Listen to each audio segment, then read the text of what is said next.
even though there was all this anti-Semitism around him, my father had a core that was formed by his parents and his subsequent sister and younger sister that made him a happy boy. He loved his home life, he loved the synagogue life, and he just tried to laugh off all this ridiculous anti-Semitism around him.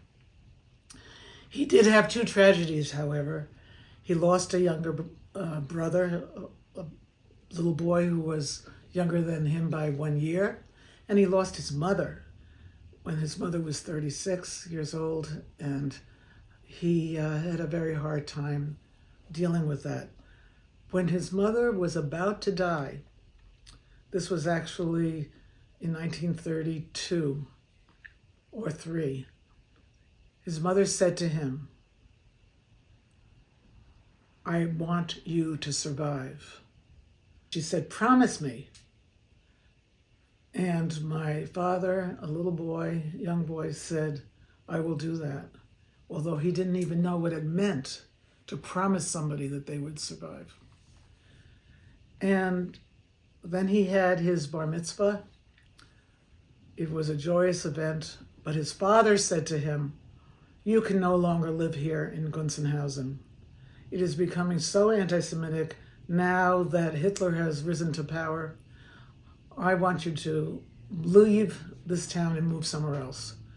So my grandfather thought that it would be safer for my father to live in Munich, a big city not too far away, because it would be more cosmopolitan. People wouldn't be so backward and have these negative attitudes. And the exact opposite was the case.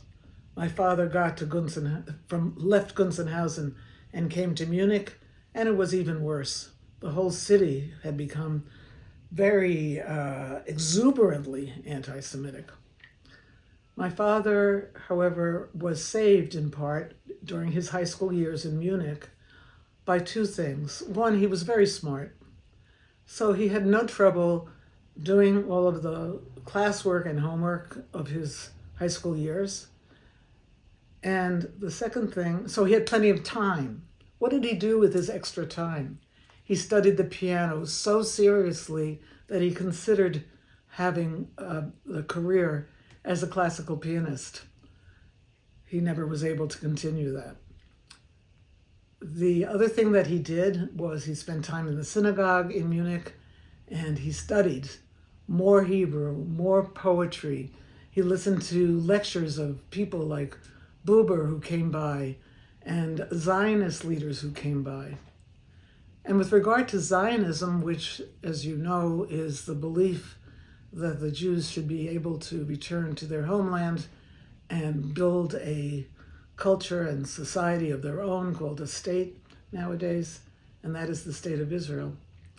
So he heard those lectures too, and he decided that he wanted to join a Zionist youth group because there he could be a proud Jew rather than a hated Jew.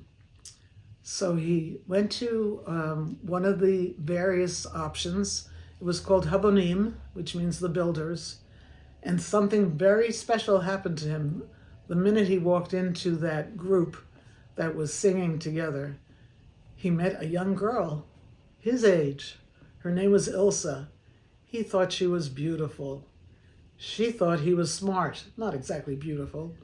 And they became girlfriend and boyfriend until they got married, and they became my parents.